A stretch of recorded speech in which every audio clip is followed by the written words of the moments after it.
This is SpaceTime Series 24, Episode 120. Coming up on SpaceTime, signs of water in the red planet's Jezero Crater, the large effect of solar activity on Earth's energy budget, and the European Space Agency's CHEOPS space telescope, now well over halfway through its planned mission to study distant worlds orbiting other stars. All that and more coming up on SpaceTime. Welcome to SpaceTime with Stuart Gary.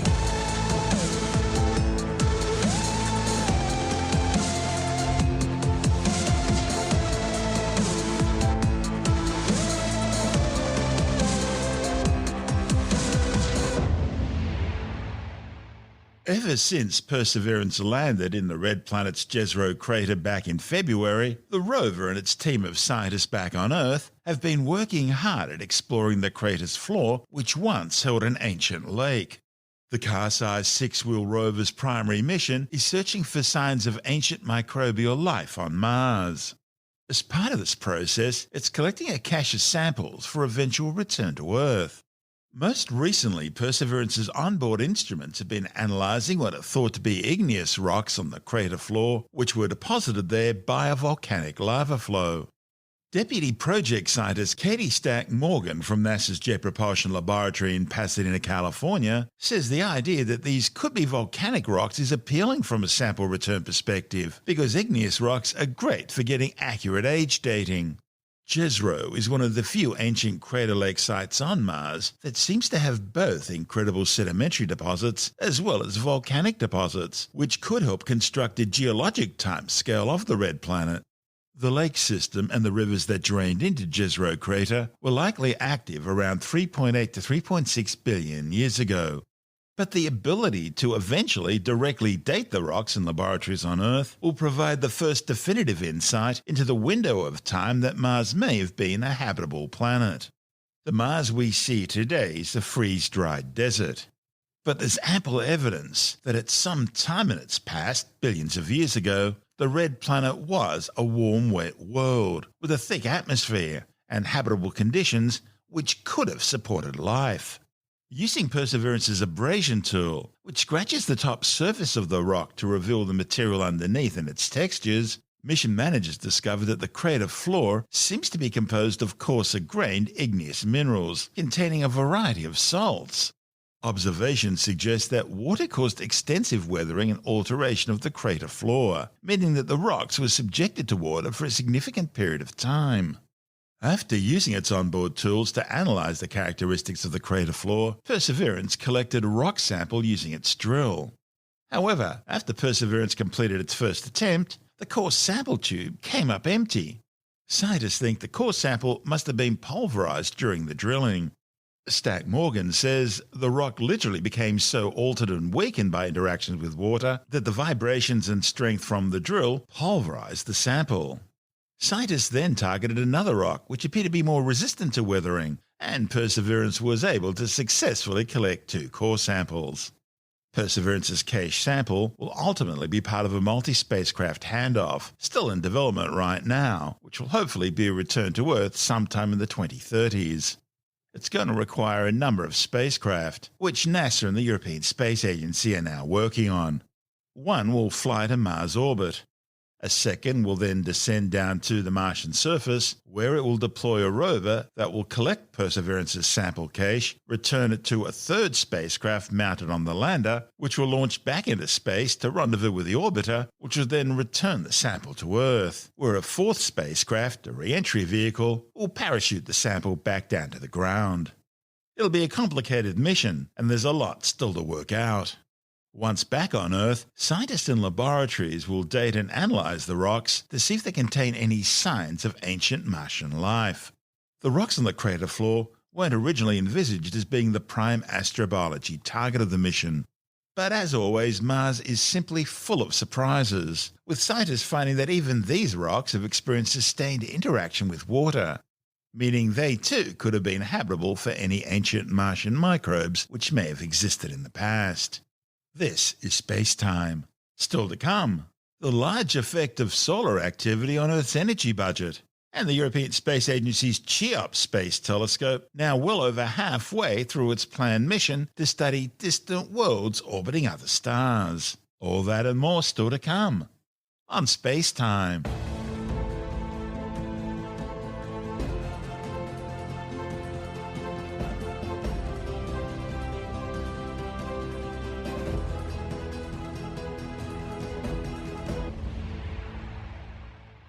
A new study has confirmed that the Sun and galaxy have a major impact on Earth's cloud cover and ultimately on the planet's energy budget. The findings, published in the journal Scientific Reports, are based on measurements of cosmic rays which filter down through the atmosphere. The study's authors from the Hebrew University in Jerusalem and the University of Denmark trace the consequences of eruptions on the Sun, such as coronal mass ejections and sun flares, on clouds in Earth's atmosphere and ultimately on Earth's energy budget. They tested the cosmic ray effects in the atmosphere for about 2 weeks.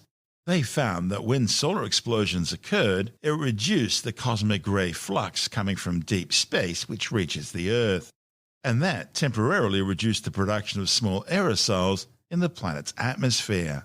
Aerosols are clumps of molecules in the air which can grow to seed water droplets which will eventually form low-level clouds. So, the drop in aerosols in turn reduces the cloud cover, which affects the climate.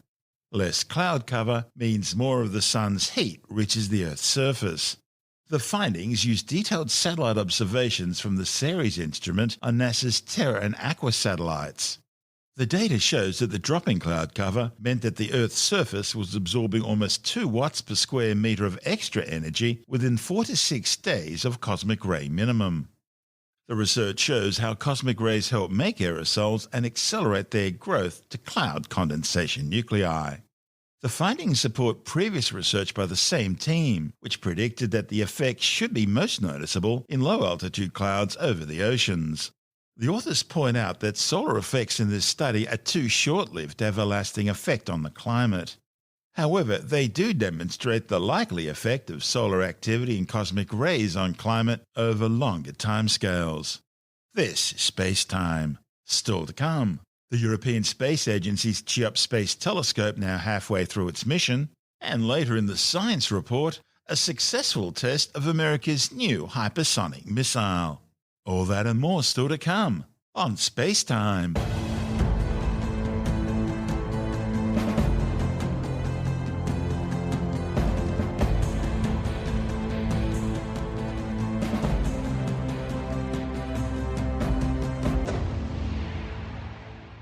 The European Space Agency's CHEOPS space telescope is now over halfway through its planned mission to study distant worlds orbiting other stars. CHEOPS stands for Characterizing Exoplanet Satellite. It was launched in December 2019 aboard a Russian Soyuz frigate rocket from the European Space Agency's Kourou spaceport in French Guiana, together with 3 small CubeSats. CHEOPS was deployed into a 712-kilometre high sun-synchronous orbit. The 273-kilogram spacecraft uses a 30-centimetre telescope to determine the size of known exoplanetary bodies. It specifically targets stars hosting Earth to Neptune-sized planets. The data gathered by the mission allows astronomers to estimate the mass, density, composition, and even likely formation history of these exoplanets. ESA TV's Dominique Titane is speaking with CHEOPS project scientist Kate Isaac. CHEOPS is the satellite that will be looking at exoplanet, and next to me is Kate Isaac. She's the project scientist of this mission. So explain to us what it is for.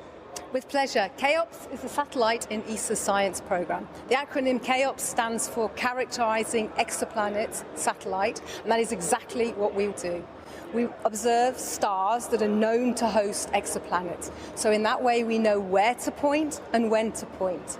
And we will measure the output of these stars and look for the transit of the planet across the disk of the star. So we will look for the small changes in light that will take place when a planet moves across the star. Our observations could take 6, 8, 10, 12 hours. And by measuring the dip, we can determine the size of the planet. By combining the size of the planet with its mass, we're able to determine its mean density. By combining this with information that we have about the host star itself, we can start to say something very concrete about the composition of the planet, its internal structure, and so start to lead on to its structure, formation, and evolution history. Very important information about planets beyond our own solar system. And this is the first time this is done. I mean, you know where to look at, but you don't know exactly. I mean, this is the added value of CHEOPS. The added value of CHEOPS is we're following up on known targets. So instead of missions such as Kepler, TESS, and indeed Plato, ESA's future exoplanet mission, we know where to point. So we're able to make very efficient observations. We move and point towards a star when we know that the planet is going to transit. So instead of spending several months, maybe, pointing at a blank fraction of the sky, looking for the transits, monitoring very many thousands of stars and looking for small dips in their output, we're able to go quickly around the sky, maybe spend 10, 20, 30 hours on known stars, known bright stars, and to measure the sizes of their planets in that way. You mentioned the dip, meaning that it will be something in front of the star or the sun, because it's solar systems you are looking at in a way. Planetary systems. So what we're doing is we're looking at the planets as they orbit around their host star. So in the same way that the Earth goes around our star, our sun, other planets orbit their own host stars. And what we will do is we will monitor these stars and we will look for these dips. As the planet moves across the disk of the star, as seen by us from a large distance, we're able to determine the size of the planet from the small dip in the output of the star, so in the light that we measure from the star. You will be able to tell us if there are Earth-like planets and life on this? We'll be focusing on small planets, so Earth to Neptune size planets. And by combining the sizes, the very precise and accurate sizes that we will get with measurements from CHEOPS, with measurements of mass that will be made from telescopes and observatories on Earth, we can get the density. Now, as you know, density is something that tells us about what the planet is made of. Something that has a high density, something like iron, is very much more compact. Whereas if something has a low density, it's more gassy. Earth is somewhere in between. And so by being able to work something out about the density, we're able to say something about whether the planet is Earth-like or whether it's more gassy instead. That's CHEOPS project scientist Kate Isaac, who was speaking with ESA TV's Dominic Detain. And this is Space Time.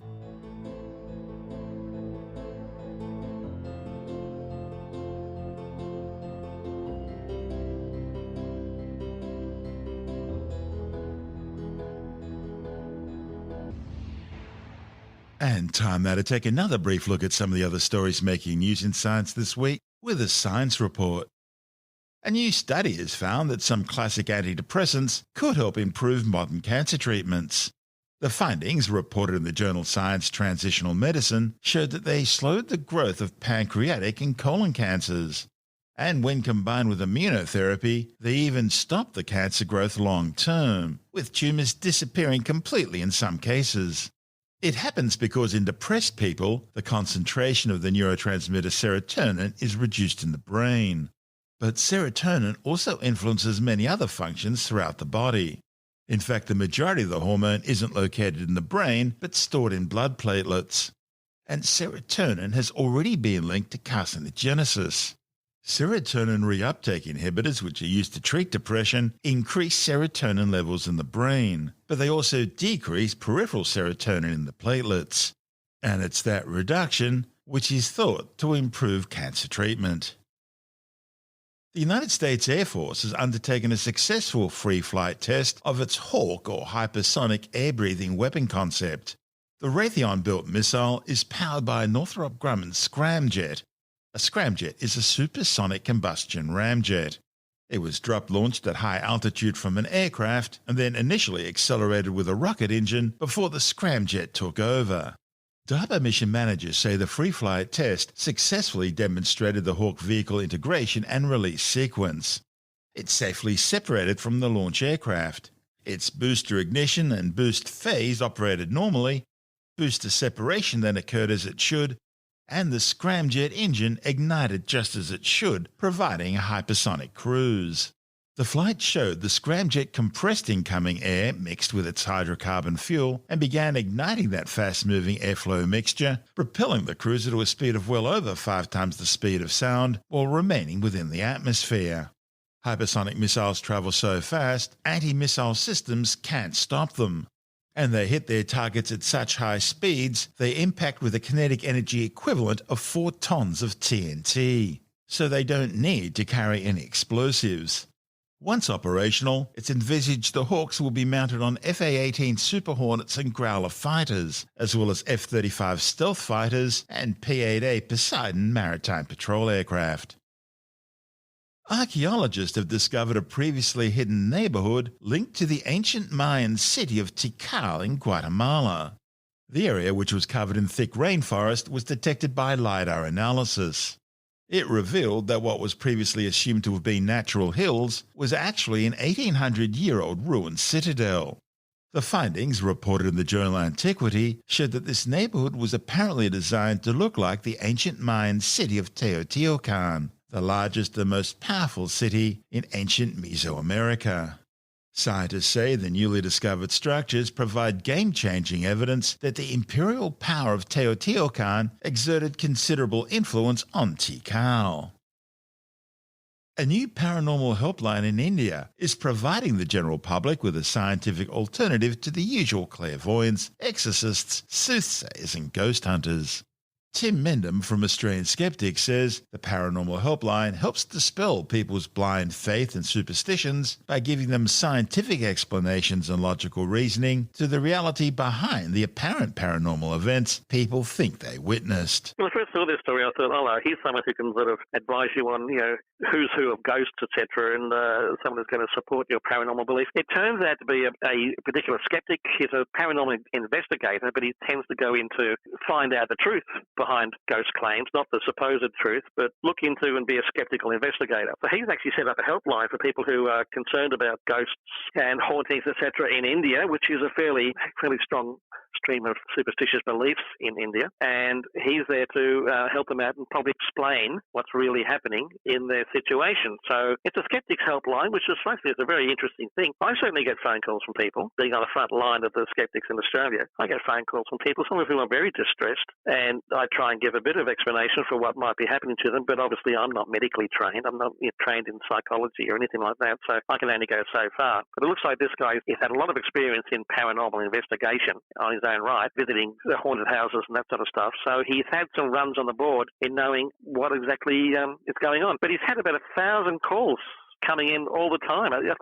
One said 1,000 calls per year. 1,000 calls per year is quite a lot of people coming forward to him and wanting explanations of what they've seen. Some people are just curious about it, want to discuss the concept. Others are really saying, my house is haunted, what should I do? So he sits down with them and says, well, what's the circumstances? Uses some critical thinking, which is always good, to say, well, let's stop being scared, get down to brass tacks. What's actually happening, and let's see if there's another explanation for it. And that's what he does. Very useful service, because obviously he had a big market, judging by the reaction he's got. That's Tim Mendham from Australian Skeptics.